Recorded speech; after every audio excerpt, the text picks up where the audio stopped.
momento da produção dos teus livros tu usaste o ChatGPT? Ou outra IA generativa, né? Não sei se vocês usam o ChatGPT.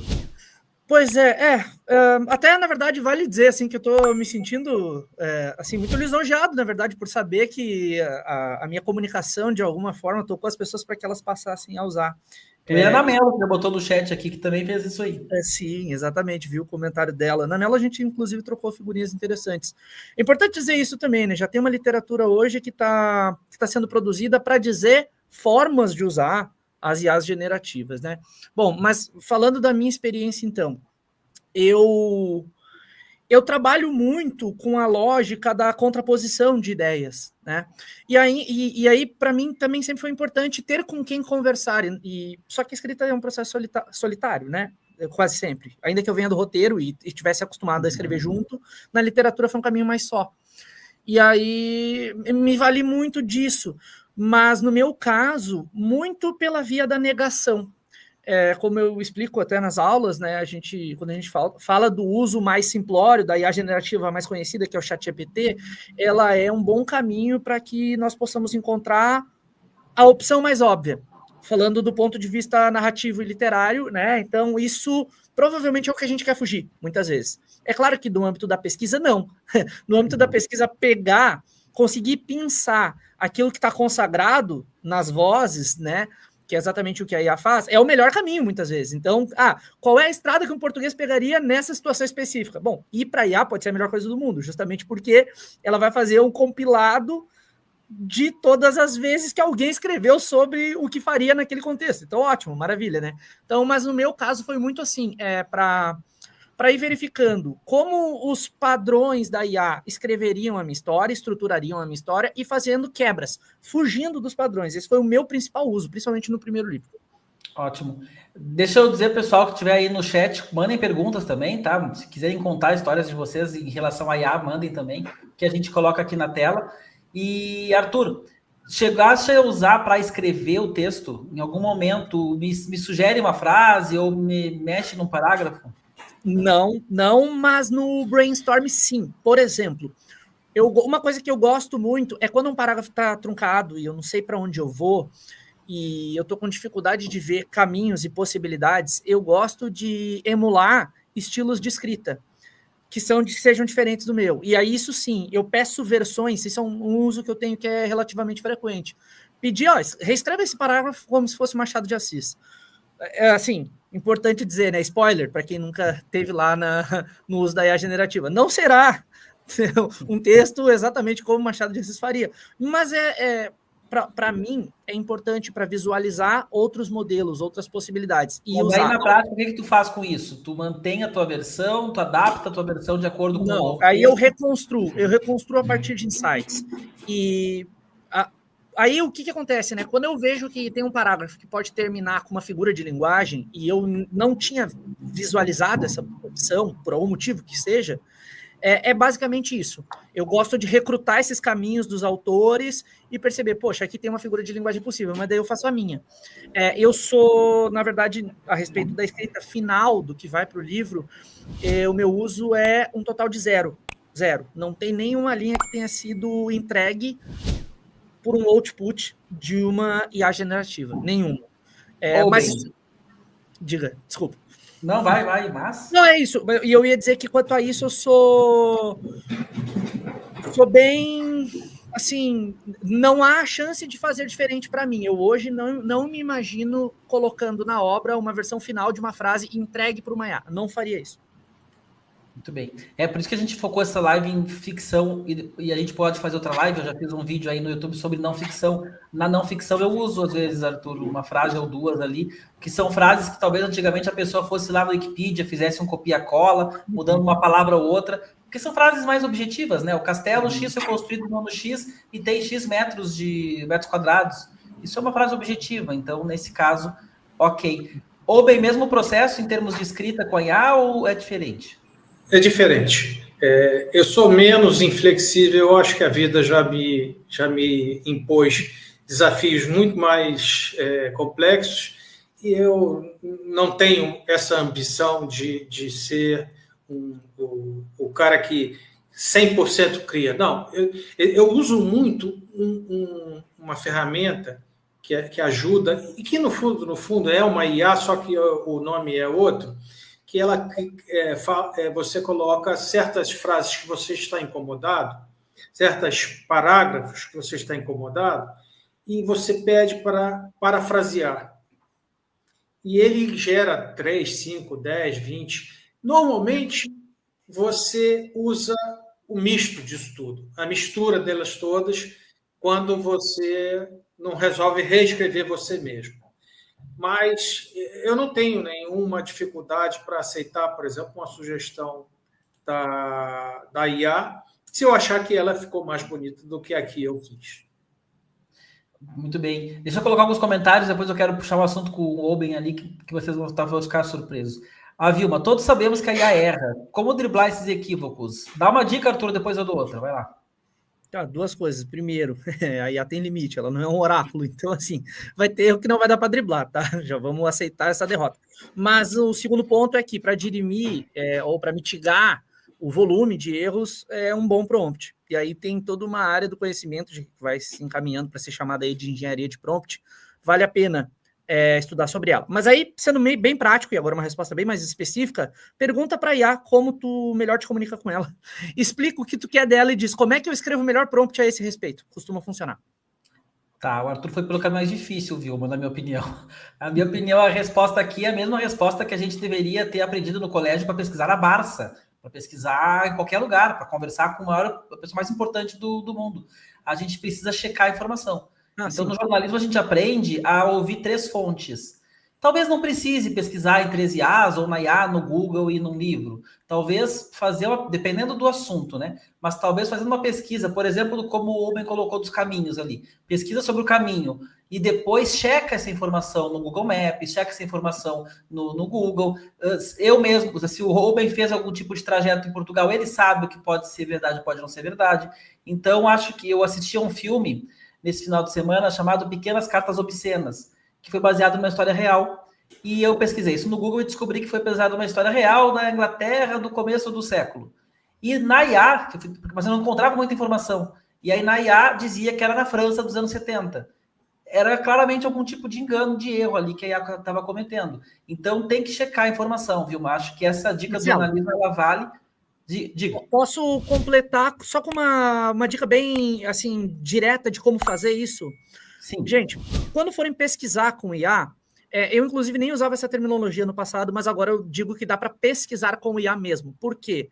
As últimas atualizações já há um bom tempo, do Gemini, sobretudo, funcionam muito bem a esse respeito. Dá para pesquisar com o Gemini, sobretudo considerando Deep Research. Vocês podem ali, é um mecanismo fácil de utilizar dentro do Gemini. Quem quer fazer uma pesquisa um pouquinho mais aprofundada, use esse mecanismo, Deep Research. E com ele, vocês vão poder ver de onde saiu aquele trecho da resposta. Então, a partir disso, se algo chamar a atenção, vocês podem clicar e ver no link original qual é a informação e bater isso com a fonte. Se a fonte for aceitável, beleza, a informação ficou de pé. O Gemini reescreveu algo de alguém que é confiável. Se for um fórum maluco, sinal de alerta, talvez caiba mais fontes. Então, Deep Research aí, quem está querendo pesquisar com IA, usa isso no Gemini que vai dar bom. Boa, deixa eu colocar a pergunta que a Vilma fez agora para o Oben aqui. Oben, não, essa aqui eu já respondi, a outra. Não fica inseguro, Oben, em algum momento? Eu acho que, enfim, responde aí. Em que momento, se tu sente algum tipo de insegurança nesse processo de escrita do livro e de uso da IA? Eu, pessoalmente, não sinto, eu sinto zero insegurança, até porque se eu não gostei daquilo, eu simplesmente descarto e vou por outro caminho. Como as minhas histórias, as minhas narrativas são bem ficcionais, por exemplo, neste livro agora, Sobras do Alentejo, eu criei túneis entre os palácios na cidade de Sintra, que são absurdos, não existem. Mas eu falei, vou criar agora. Eu nunca fui num túnel, eu nunca quebrei um negócio. E como é que se faz para quebrar para romper um túnel, para fazer? Ela faz isso, faz aquilo outro, e o que eu julgar mais pitoresco é o que eu vou incluir na minha narrativa. Eu não fico, então, como resumo, não fico inseguro. Mas eu conheci o Oben antes, né? O Oben fez nosso curso aqui, foi nosso aluno. Me parece, Oben, que tu ficaste menos inseguro para escrever por causa da IA. Não tenha dúvida, não tenha Porque dúvida. tem isso, né? A insegurança a gente sente quando vê a página em branco. Então, esse processo do Arthur de conversar com a IA, o processo do Oben de daqui a pouco buscar um caminho, ou buscar até uma validação de alguma coisa, isso até ajuda a dar segurança, na verdade, nesse sentido, né? Marcelo, você me permite? A IA, por exemplo, foi uma ferramenta magnífica para mim para um desbloqueio emocional de escrita. Eu me lembro que numa das aulas em que eu estava escrevendo uma outra narrativa longa, sempre tive a ambição de escrever narrativa longa, eu mandei um trecho para a professora que me respondeu reescrevendo aquele trecho. E quando ela fez aquilo, ficou tão melhor do que a minha ideia, que eu disse, eu sou uma porcaria, eu não vou seguir esse caminho de jeito nenhum. E passei meses sem conseguir escrever.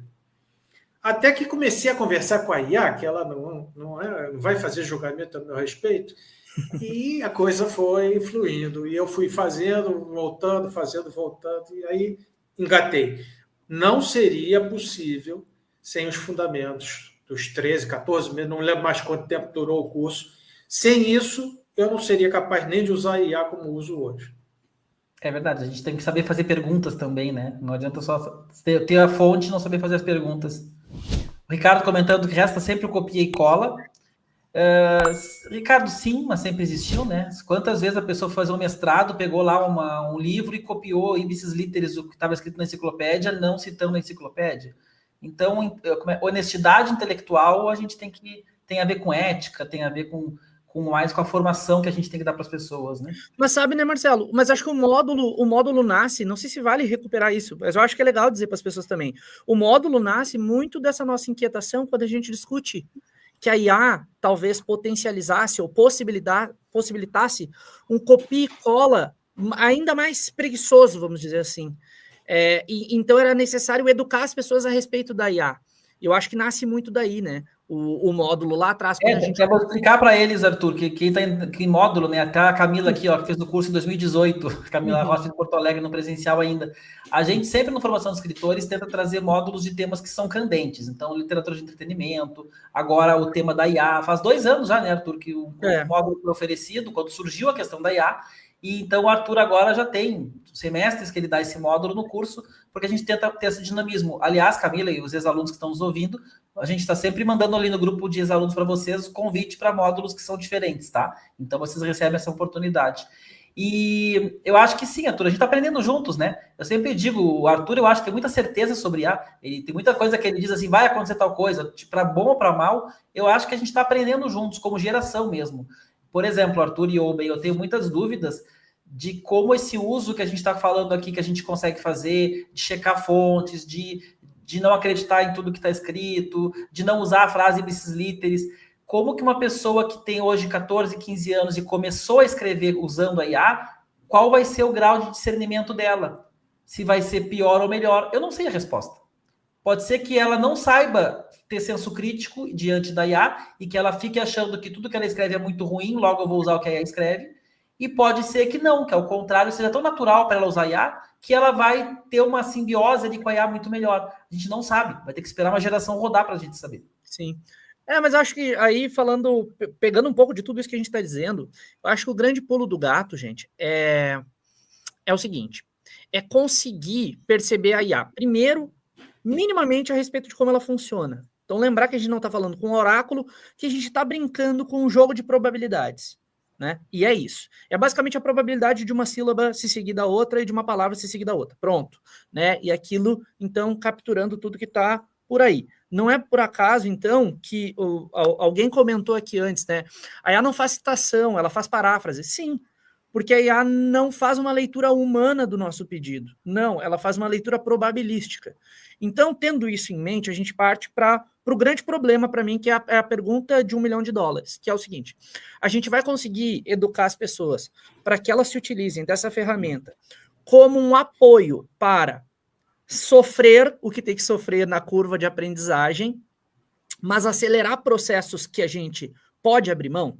Vai ser isso? Ou as pessoas vão dar um salto qualitativo na entrega a partir do domínio do prompt, do copia e cola, mas vão perder o caminho árduo do aprendizado para conseguir escrever melhor, e assim sendo, vão perder a capacidade de, por si, escreverem um texto melhor. Para mim, essa é a pergunta, é a grande pergunta. E eu tento considerar as minhas inserções aí, muito também pela minha trajetória como educador, eu tento carregar a coisa para o lado do, olha, usa essa ferramenta para dar saltos naquilo que tu não for conseguir sozinho, mas te mantém na trajetória de alguém que, sim, vai ter que sofrer um pouco para estar melhor a cada dia na escrita. Eu olho para a IA assim, basicamente, sabe? Eu acho que ela é uma ótima substituidora para processos que não educavam tanto assim. Por exemplo, transcrever um texto, né? Um texto que está em áudio. Antigamente, gravava-se uma entrevista para fazer uma decupagem, para entender como as pessoas falam. Isso era um recurso do escritor, né? Eu fiz isso para aprender a escrever diálogos. Hoje, tu tem uma IA que transcreve. Cara, usa a IA para fazer a transcrição, tá tudo certo, tu não vai ter prejuízo aí, tu não vai escrever diálogo pior por conta disso. Só para elucidar.